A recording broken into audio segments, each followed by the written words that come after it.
Everybody remembers where they watched the fireworks. That's what people always say. They remember the blanket they sat on. They remember the smell of cut grass and lighter fluid and smoke hanging low over the yards.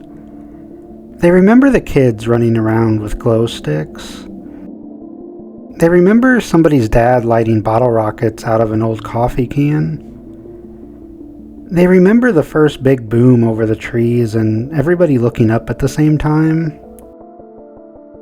What they don't remember are the minutes between. The little gaps. The dark spaces after the sky goes black again. The moments when everyone is waiting for the next explosion. Nobody talks about those.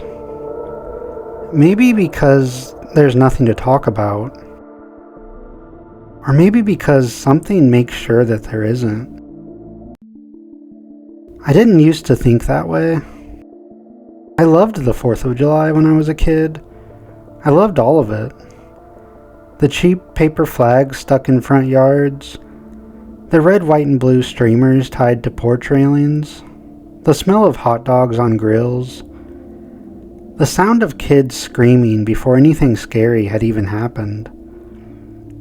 I loved the way the whole town seemed to come outside at once. For one night, nobody stayed hidden in their houses.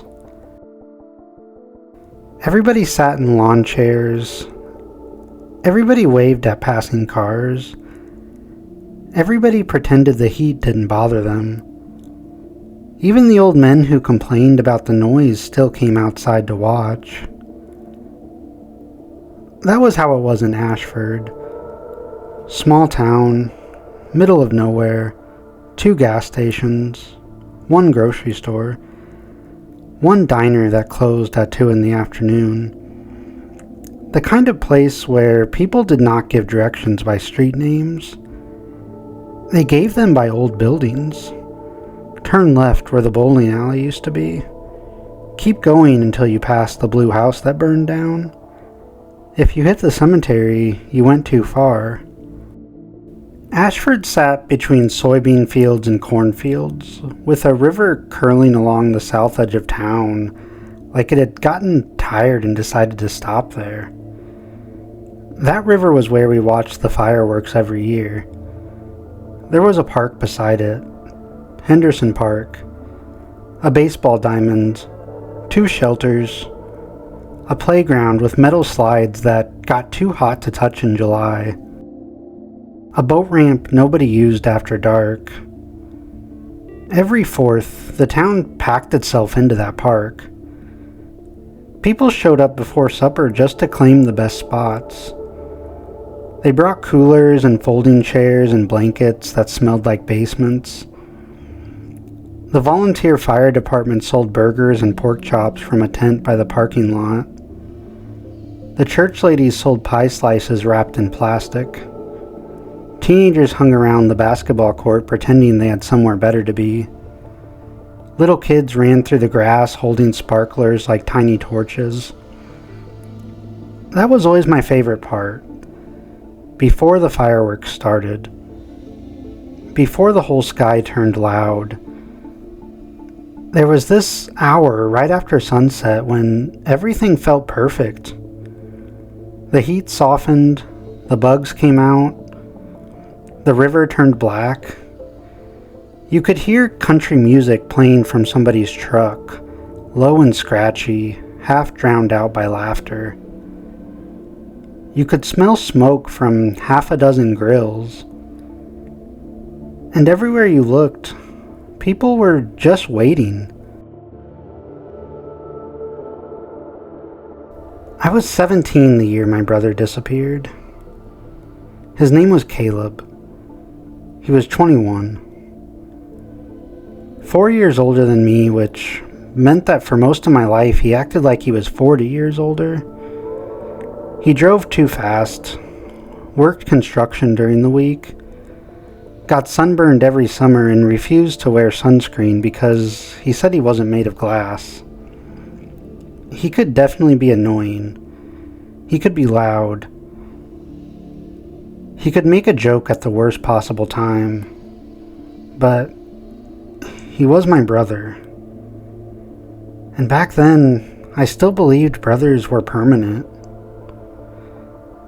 That year, we got to Henderson Park late because my mom had spent half the afternoon trying to find the folding chairs in the garage. My dad said we should just sit on the grass. My mom said she was not sitting in wet grass like an animal. Caleb said he would rather stand than listen to them argue about it.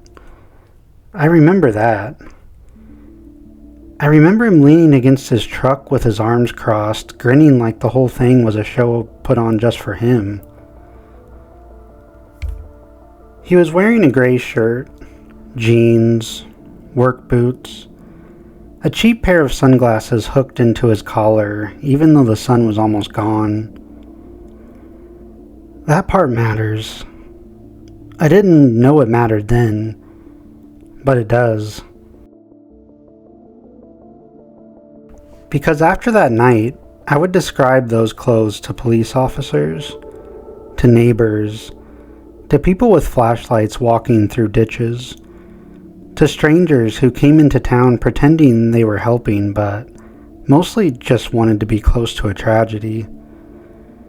Gray Nike shirt, jeans, work boots, sunglasses on his collar. I said it so many times the words stopped feeling like words. We found a spot near the edge of the park, close to the tree line. Not the best view, but good enough. The best spots near the river had already been taken by families who showed up at noon and treated the 4th of July like a military operation. My dad carried the cooler. My mom carried the chairs. I carried nothing because I was 17 and useless in the way 17-year-olds can be. Caleb carried a paper plate piled with food he had bought before helping anyone unload. My mom told him he was unbelievable. Caleb said he knew. That was the last normal thing I remember him saying. We settled in as the sky went purple. The park lights came on, buzzing above the shelters. Kids chased each other between blankets. Somebody had glow necklaces for sale, and within 10 minutes every child in the park looked radioactive. Across the river, the fireworks crew moved around in the dark. You could see their flashlights bobbing near the launch area. Every now and then, one of the test shells thumped into the sky and popped weakly above the trees. People cheered anyway. They always did. Ashford took fireworks seriously. Maybe because we didn't have a whole lot else. No movie theater, no mall. No big summer festival anyone outside the county cared about. But on the 4th, people came from all over. Farm families, people from the next town over, cousins visiting from out of state, old classmates who had moved away and came back with spouses nobody knew yet. For one night, Ashford felt bigger than it was. Alive, almost. That was the word I would have used back then. Alive. Now, I'm not so sure. There was an old story about Henderson Park. Most towns have old stories. This one was about the fireworks. People said that every few years someone disappeared during the show. Not after, not before, but during. Someone would be sitting with their family, or standing by the river, or walking back from the bathroom. Then the fireworks would end, the lights would come back on, and that person would be gone. No scream, no struggle, no witnesses. Just an empty chair, an untouched drink, a pair of flip-flops left in the grass. I had heard the story my whole life. Everybody here had. Nobody treated it like a real thing. It was just one of those local stories people used to scare kids away from wandering near the river after dark. Stay close or the fireworks will take you. That was what older kids used to say. The fireworks will take you. It sounded so stupid. The kind of things kids say because they heard someone else say it first. I remember being 8 or 9 and asking my dad if anyone had really disappeared. He said people disappear everywhere. He said rivers are dangerous. He said crowds are confusing. He said sometimes drunk people walk off and do dumb things. That was his explanation. Adults always had explanations. They kept them ready like keys on a ring. Rivers, drinking, darkness, bad luck.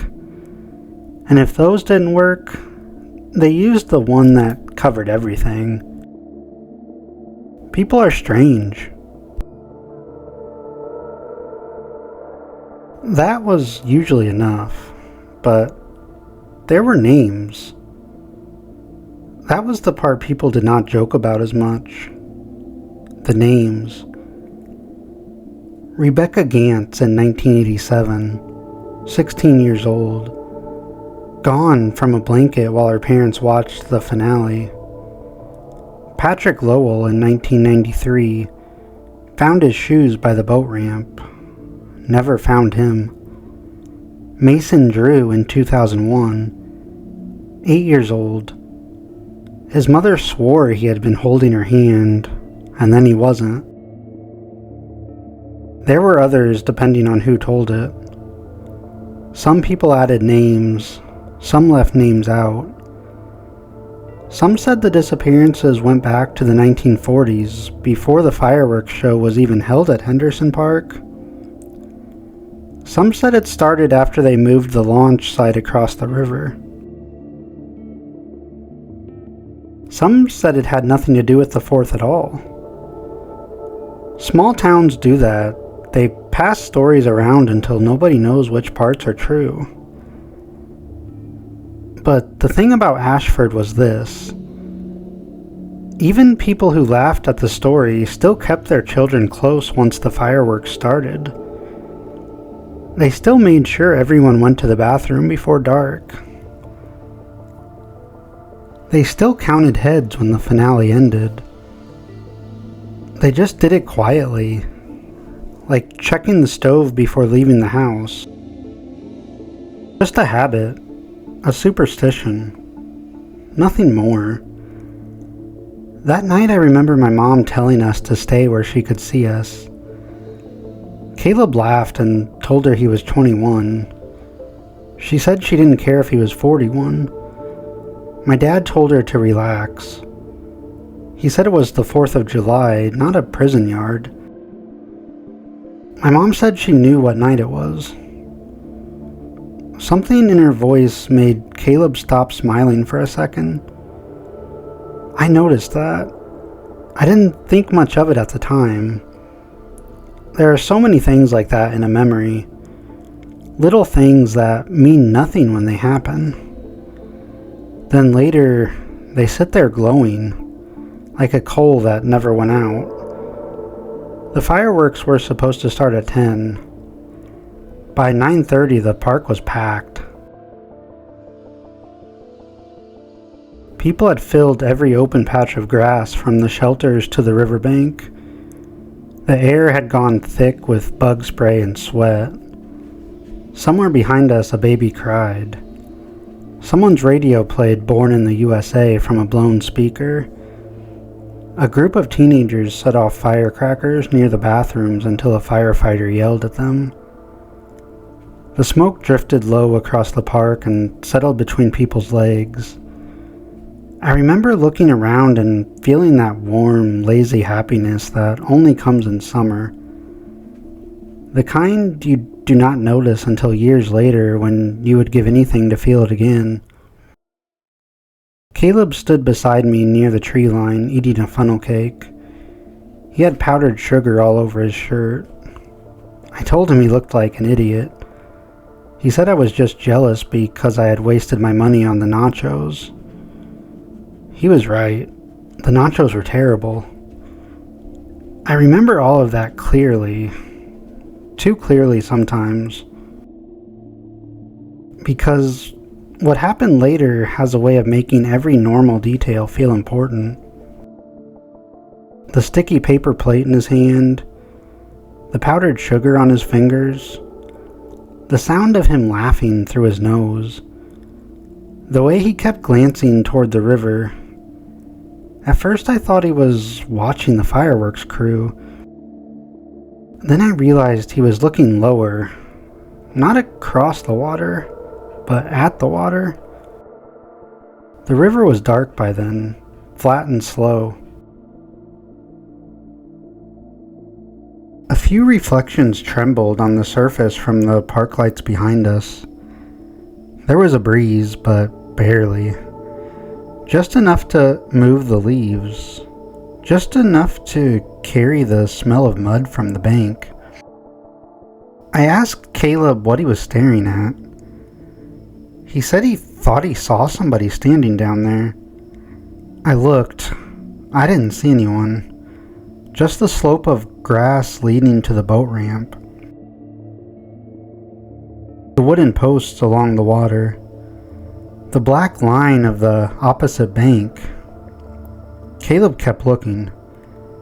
Then he shook his head and said it was probably nothing. I wanted to make a joke, something about him being scared of the old fireworks story. But I didn't. I don't know why. Maybe because of the way he said it. Quiet, distracted. Like he had not meant to say it out loud. At 9:50, the mayor got on the microphone near the shelter and gave the same speech he gave every year. He thanked the fire department. He thanked the donors. He thanked the parks committee. He said Ashford was a special place. People clapped when they were supposed to.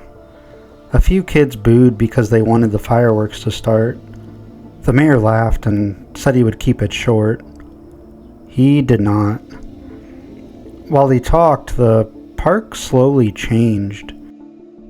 That is the only way I can explain it. Nothing obvious happened. Nobody screamed. Nobody ran.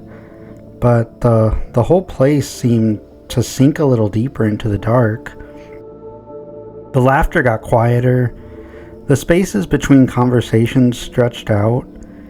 Even the kids seemed to slow down. Glow sticks moved through the grass like little floating bones. I remember looking toward the bathrooms and seeing the line had stopped moving. Everyone was facing the river, even before the fireworks started. That kind of bothered me. I could not have explained why. It was definitely normal to face the river. That was where the show would be. But this felt different. Too still. Too early.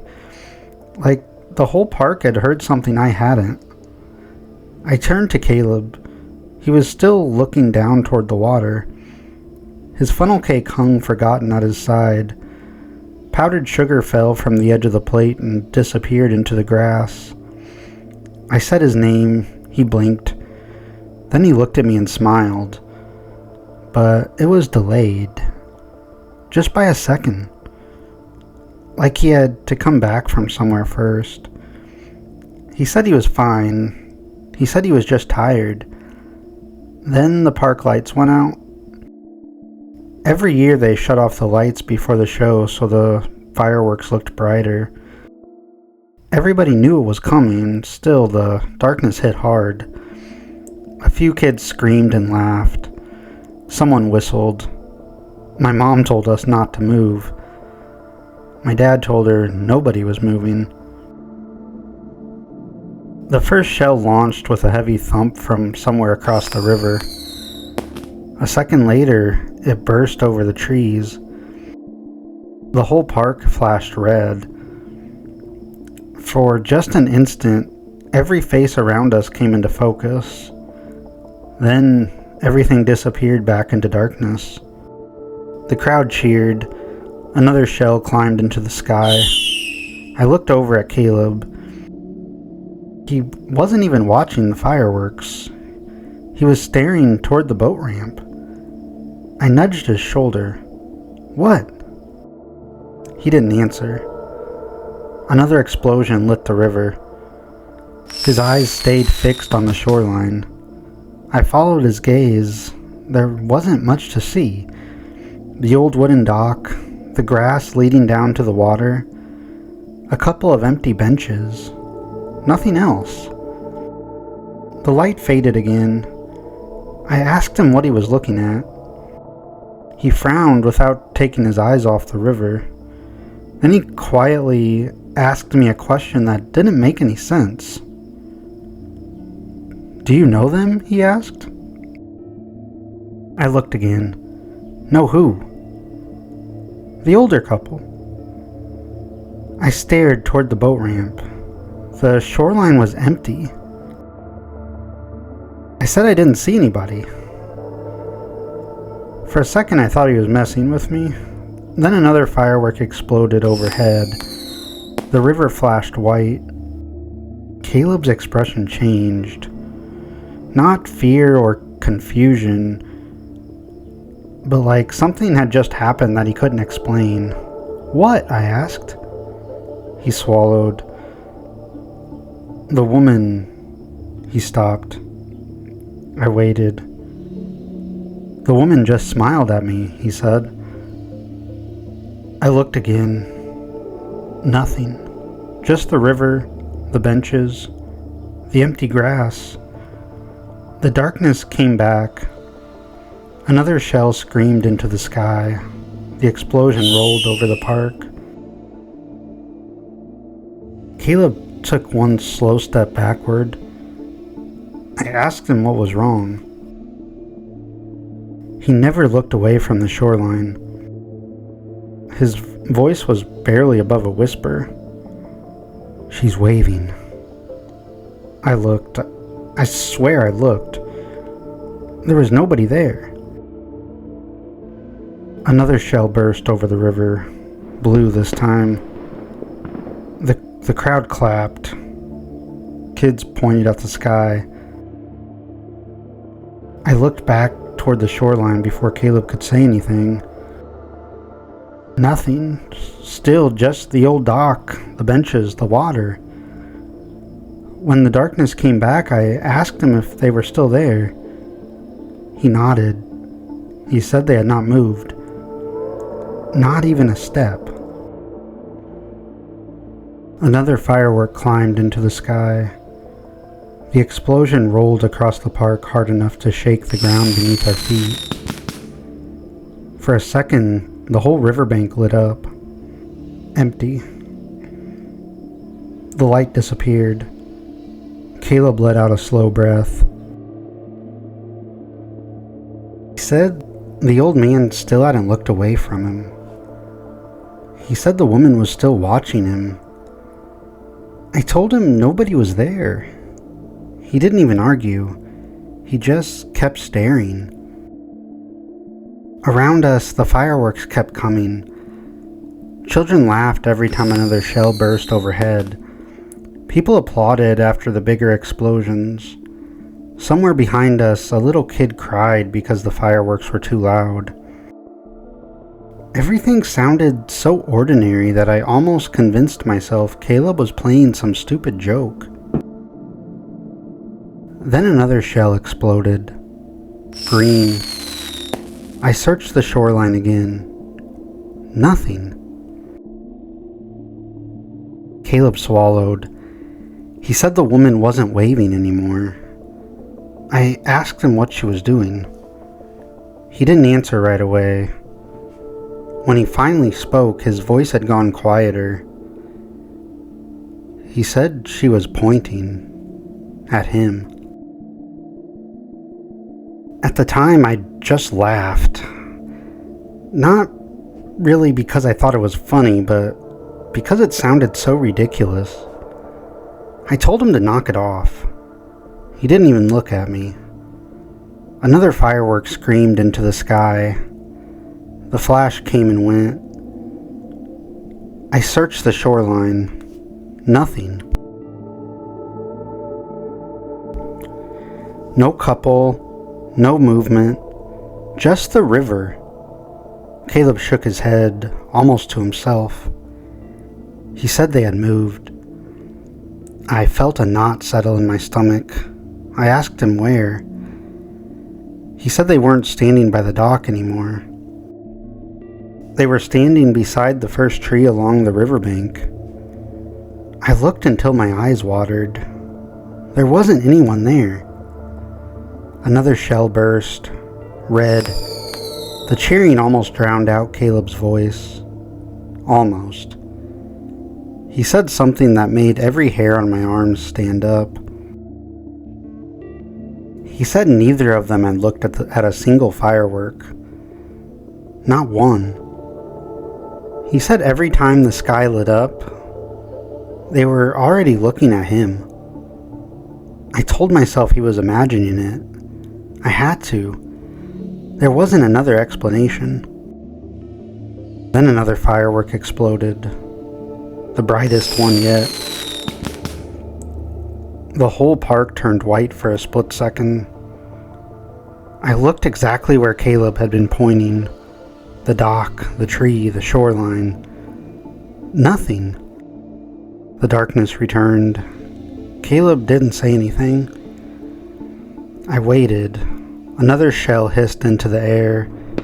It burst gold above the river. The crowd gasped. When the light disappeared, Caleb whispered that they had moved again. I asked where. He didn't answer. I looked over at him. His face had gone pale. He was still staring toward the river. His funnel cake was lying upside down in the grass now. He hadn't even noticed he'd dropped it. I asked him where they were. He swallowed once. Then he said they weren't by the river anymore. He said they were walking toward us. I asked Caleb if anyone else was noticing them. He shook his head. He said it almost looked like people were walking right through them. Parents carrying toddlers, teenagers running across the grass. Nobody slowed down. Nobody turned their head. Nobody looked surprised. It was like the old couple wasn't there, except to him. Another shell burst overhead. The crowd clapped. I looked toward the river before the light had even faded. Nothing. The shoreline was empty. The darkness returned. Caleb drew a slow breath. He said they hadn't stopped. They were still walking, hand in hand. The old man hadn't looked away from him once. Neither had the woman. Another firework bloomed over the river, red this time. The flash rolled across the park. I searched the crowd, the walkway, the grass, the boat ramp. Nothing. When the darkness settled back over us, Caleb spoke so quietly I almost didn't hear him. He said they had reached the first row of blankets closest to the river. I looked at the families sitting there, kids eating popcorn, people pointing at the sky, a woman trying to calm the little boy crying. Everything looked exactly the way it should. Another shell launched. Before it exploded, I caught myself holding my breath. The sky turned white. I looked. Nothing. The darkness came back. Caleb never took his eyes off the river. He said the old woman had stopped walking. I asked why. He said she was waiting for the old man. I asked what he was doing. Caleb didn't answer immediately. His voice sounded smaller than I'd ever heard it. He said now the old man was in front of her, like he was making sure he reached Caleb first. That was when I stopped looking for them by the river. I started looking for them in the crowd. The next shell went up. I watched the grass between us and the water. I watched the blankets, the lawn chairs, the spaces between families. The sky flashed purple. Nothing. No old man, no old woman. No one moving toward us. When the darkness came back, Caleb said the old man had stopped too. I asked him where. Caleb said he was only a few blankets away now. Close enough that he could see his face. That made my throat go dry. I asked what he looked like. Caleb didn't answer right away. Another firework burst overhead. The crowd cheered. A little girl near us clapped both hands over her ears and laughed. Caleb said the old man looked normal. That was the word he used, normal. Old, thin. Dressed like somebody's grandfather. Button-up shirt, dark pants, white hair combed flat against his head. He said there was nothing wrong with him. Nothing that should have scared anyone. Then another shell exploded. The whole park lit up blue. I looked exactly where Caleb had been staring. There was a family sitting on a blanket, 2 parents, 3 kids, a cooler between them. The father was pointing at the sky. The mother was taking pictures on her phone. No old man stood near them. No old woman stood behind them. When the light faded, Caleb said the old man was standing right in front of that family, facing Caleb, blocking half their blanket. I looked again, even though there was no light to see by. I could make out shapes, people, chairs, coolers, glow sticks, but nothing else. Nothing that matched what Caleb saw. Another firework rose. Before it burst, Caleb grabbed my arm, hard. The light spread across the park. I searched the family blanket again, still nothing. When the darkness came back, Caleb said the old woman had started walking again.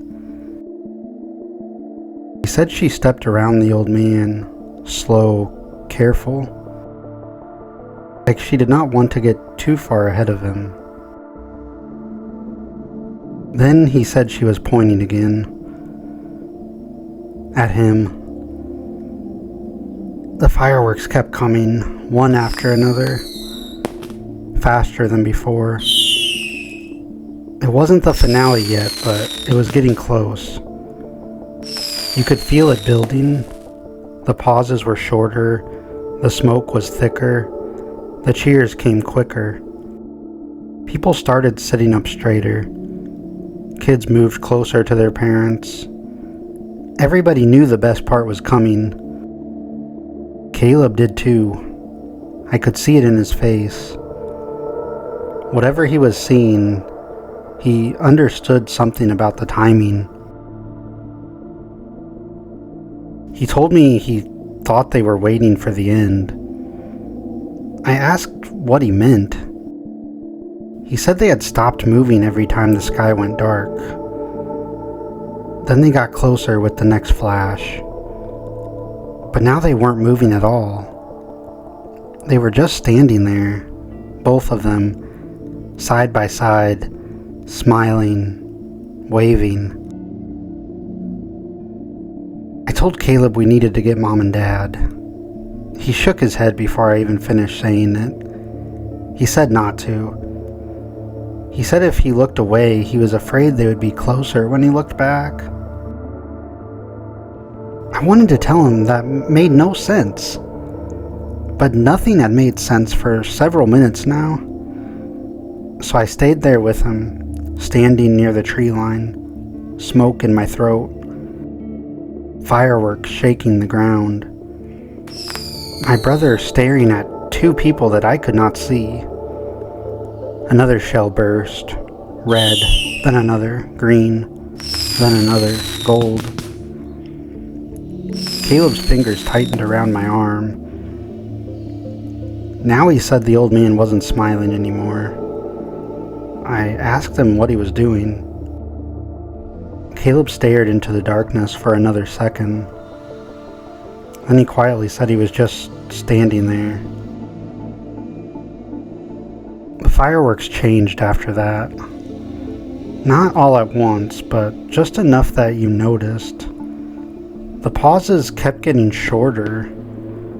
One shell climbed into the sky before the smoke from the last one had even drifted away. The river disappeared behind a haze of gray. The crowd wasn't cheering after every explosion anymore. There wasn't even time. The noise became one long roar. Caleb never looked away. Every few seconds another flash washed over the park. Every few seconds he told me something else. He told me the old man was now smiling again. The next flash lit the crowd. He said they had moved. Another explosion turned the smoke white. The woman was beside him again. The sky flashed. They were still holding hands. The next shell burst overhead. They had now crossed the walking path that separated the riverbank from the main grass. Before the cheers had even faded, another explosion followed. They were almost through the crowd. I looked every single time. Every single time I saw nothing. Just families, coolers, lawn chairs, smoke. Another shell exploded so brightly that people around us shielded their eyes. When it faded, Caleb's grip tightened around my arm until it started to ache. He said they weren't stopping anymore. They were coming straight toward him. The fireworks built faster. The shells overlapped now. Red melted into blue, blue into gold, gold into white. The whole sky pulsed without ever becoming completely dark. Somewhere behind us, people started clapping in rhythm. The finale. It was beginning. I remember thinking that if Caleb was wrong, if this was just some strange panic attack or something, it would all be over in another minute. Fireworks would end, the lights would come back on, we would laugh about it someday. I wanted that to be true, more than anything. The next burst lit the park. I asked where they were now. He said they were only a few steps away. The light faded. He said the old woman had stopped smiling. The next shell burst almost immediately. He said neither of them was looking at anything else, only him. The fireworks became almost continuous. There was hardly any darkness left between them, just flashes, one after another. The smoke and the constant bursts made it impossible to focus on anyone except Caleb. For those last few moments, it felt like the entire park had been reduced to the space where Caleb and I were standing. I asked him one last time where they were. He didn't answer immediately. The biggest shell of the night burst overhead. The whole sky turned white. The cheering swallowed everything else. When it finally began to fade, Caleb spoke so quietly I almost didn't hear him. He said they were here. I asked him what he meant. Another explosion rolled across the sky before he answered. He never looked away from whatever stood in front of him. He said they were standing right there, right in front of him. The finale erupted. The sky became nothing but light. Explosion after explosion. The kind that rattled your ribs. The kind that made the whole town stare upward. For 1 second, I did too. The last shell exploded. For the first time in several minutes, the sky went dark. The cheering rolled across the park like thunder. People whistled, kids shouted. Someone behind us yelled that it had been the best fireworks show Ashford had ever put on. I turned back toward Caleb. He wasn't there.